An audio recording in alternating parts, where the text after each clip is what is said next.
Το παρόν βίντεο έχει καθαρά ψυχαγωγικό και σατιρικό χαρακτήρα. Αποτελεί προϊόν σχολιασμού και προσωπικής κριτικής. Οποιαδήποτε αναφορά σε πρόσωπα και καταστάσεις γίνεται στο πλαίσιο της σάτυρας και της ελευθερίας του λόγου. Δεν υιοθετούμε πράξεις βίας και δεν έχουμε σκοπό να προσβάλλουμε την τιμή και την υπόλοιψη κανενός. Δείτε το με χιούμορ και κριτική σκέψη. Γεια σας! Καλώς ήρθατε στο μεταξύ μας τώρα και στο οπαδικό καφενείο. Σήμερα θα σπάσουμε τον μεγαλύτερο μύθο του ελληνικού ποδοσφαίρου. Τη φράση καραμέλα. Είναι διαφορετικό να είσαι ΑΕΚ.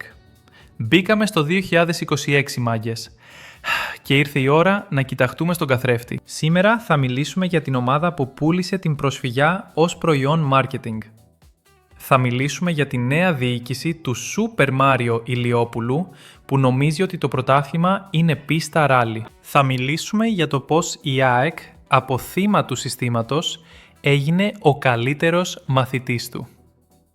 Αν είσαι AEKτζής και πιστεύεις ότι η ομάδα σου είναι η Παναγία των γηπέδων, κλείσε το βίντεο τώρα. Αν αντέχεις την αλήθεια, μείνε.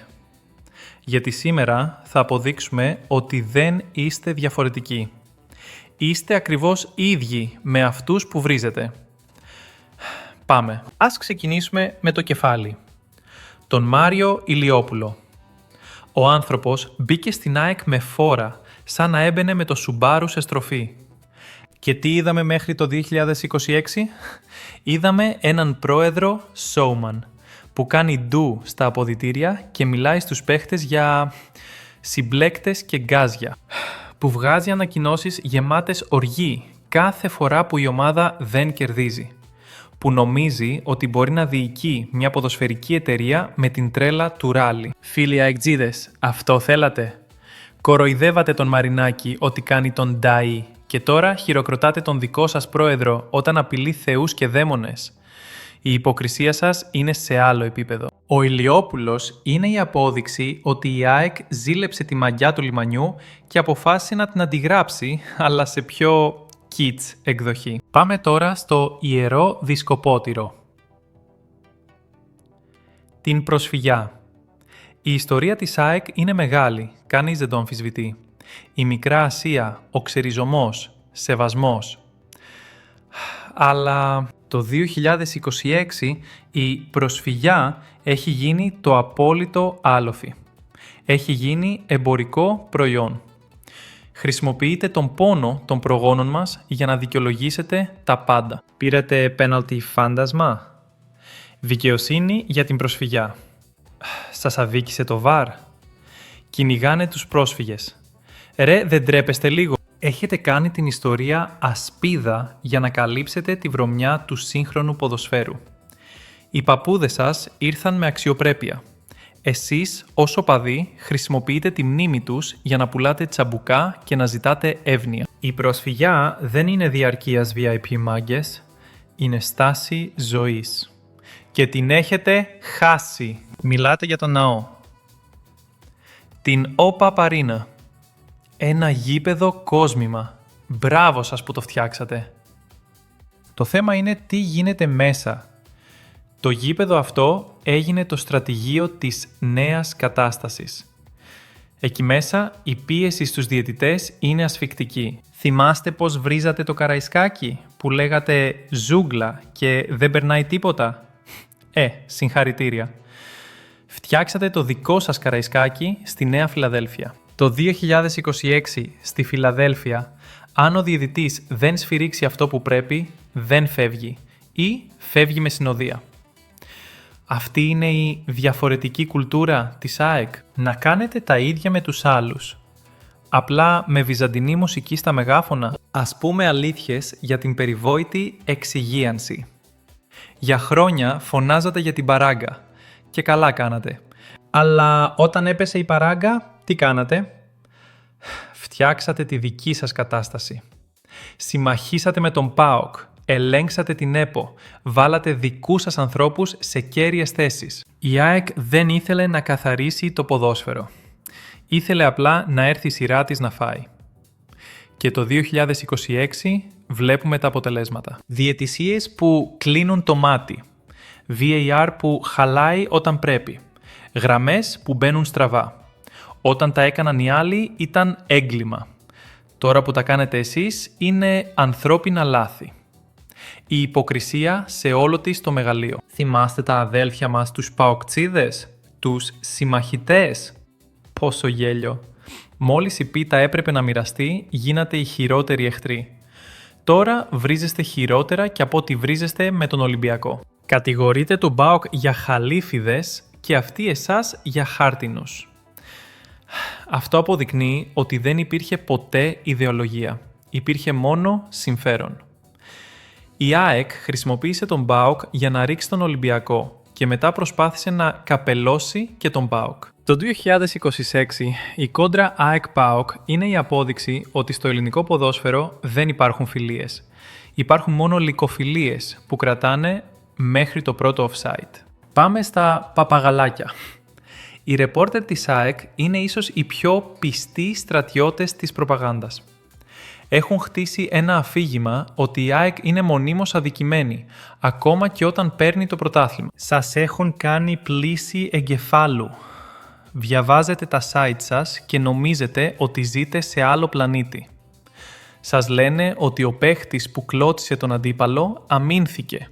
Ότι το goal offside καλυπτόταν από τον αμυντικό που δεν φαινόταν στην κάμερα. Σας ταΐζουν σανό και εσείς το μασάτε και λέτε και ευχαριστώ. Σας έχουν μετατρέψει σε τυφλούς οπαδούς που δεν μπορούν να παραδεχτούν ούτε τα προφανή. Γιατί είναι διαφορετικό να είσαι ΑΕΚ. Ναι, είναι διαφορετικό. Θέλει ειδική εκπαίδευση για να βλέπεις το άσπρο μαύρο τόσο πετυχημένα. Και τώρα, το 2026, πολλοί από εσάς κλαίτε για τον Μελισσανίδη, τον Τίγρη. Τον άνθρωπο που σας έφτιαξε το γήπεδο και σας επανέφερε. Και τώρα έχετε τον Ηλιόπουλο. Και κάνετε συγκρίσεις. Ο Μελισσανίδης ήξερε το παιχνίδι. Ήξερε πώς να κινείται στα παρασκήνια χωρίς να φαίνεται. Ο Ηλιόπουλος θέλει να είναι πρωταγωνιστής. Θέλει φώτα, θέλει κάμερες, θέλει μικρόφωνα. Η ΑΕΚ έχει χάσει τη σοβαρότητά της. Από ομάδα μαγαζί γωνία έχει γίνει reality show με πρωταγωνιστή έναν πρόεδρο που νομίζει ότι είναι influencer. Και εσείς, οι οπαδοί, νιώθετε την ανασφάλεια. Νιώθετε ότι το καράβι δεν έχει καπετάνιο, αλλά οδηγό αγώνων που παίρνει τις στροφές με τις πάντες. Original 21. Αντιφασίστες, προοδευτικοί, διαφορετικοί. Έτσι λέτε. Και μπράβο για τις κοινωνικές δράσεις. Αλλά πώς γίνεται ρε παιδιά να είστε τόσο αντισυστημικοί και ταυτόχρονα να στηρίζετε με νύχια και με δόντια ένα σύστημα που βρωμάει? Πώς γίνεται να μιλάτε για ηθική και να κάνετε τα στραβά μάτια όταν η ομάδα σας ευνοείται σκανδαλωδώς? Πώς γίνεται να φωνάζετε κατά της βίας και να κάνετε τα γήπεδα πεδία μάχης? Η διαφορετικότητά σας σταματάει εκεί που αρχίζει το συμφέρον της ομάδας. Μόλις η ΑΕΚ χρειαστεί το σύστημα, η ιδεολογία πάει περίπατο. Είστε επαναστάτες του Σαββατοκύριακου, αρκεί να κερδίζει η ΑΕΚάρα. Μην ξεχνάμε και το πρόσφατο παρελθόν. Τον υποβιβασμό, το ερχόμαστε. Πέσατε γάμα εθνική για να σβήσετε χρέη. Νόμιμο? Ναι. Ηθικό? Συζητήσιμο. Άλλοι πλήρωσαν μέχρι τελευταίο ευρώ. Εσείς διαλέξατε τον εύκολο δρόμο της πτώχευσης για να επιστρέψετε καθαροί. Και τώρα κουνάτε το δάχτυλο στους άλλους για χρέη και διαχείριση. Η ΑΕΚ του 2026 πατάει πάνω στα ερείπια μικρομετόχων και πιστωτών που έχασαν τα λεφτά τους για να μπορείτε εσείς σήμερα να κάνετε μεταγραφές εκατομμυρίων. Δείτε πώς αντιδράει η ΑΕΚ όταν χάνει. Φταίει ο διαιτητής, φταίει η ΕΠΟ, φταίνε τα δοκάρια, φταίει ο ανάβρωμος Ερμής. Ποτέ δεν φταίει η ομάδα. Ποτέ δεν φταίει ο προπονητής. Έχετε αναπτύξει ένα σύνδρομο καταδίωξης. Νομίζετε ότι όλος ο κόσμος ξυπνάει το πρωί με σκοπό να αδικήσει την ΑΕΚ. Αυτό δεν είναι νοοτροπία μεγάλης ομάδας. Είναι νοοτροπία επαρχιακού σωματείου. Μεγάλη ομάδα είναι αυτή που λέει «Παίξαμε χάλια, χάσαμε». Εσείς έχετε ξεχάσει πώς γίνεται αυτό. Λοιπόν, φίλοι αεκτζίδες, η ΑΕΚ είναι μεγάλη ομάδα. Αλλά πάψτε να πουλάτε το παραμύθι της διαφορετικότητας. Στο 2026 είστε ίδιοι με τον Ολυμπιακό, ίδιοι με τον Παναθηναϊκό, ίδιοι με τον ΠΑΟΚ. Έχετε λεφτά, έχετε γήπεδο, έχετε επιρροή, έχετε αλητεία. Δεν είστε πια τα θύματα. Είστε θύτες. Και όσο πιο γρήγορα το παραδεχτείτε, τόσο πιο ειλικρινείς θα είστε με την ιστορία σας. Η πρόσφυγιά είναι τιμή, όχι άλοθη για πέναλτι. Γράψτε μου στα σχόλια, σας αρέσει η ΑΕΚ του Ηλιόπουλου ή νοσταλγείτε τον Μελισσανίδη? Πιστεύετε ακόμα ότι είναι διαφορετικό να είσαι ΑΕΚ ή κατά βάθος ξέρετε ότι γίνατε κατεστημένο? Περιμένω τον πόλεμο στα σχόλια. Βριστείτε, διαφωνήστε, κάντε ό,τι θέλετε. Εδώ, στο μεταξύ μας τώρα, η αλήθεια δεν φοράει κίτρινο-μαύρα γυαλιά. Τα λέμε στο επόμενο.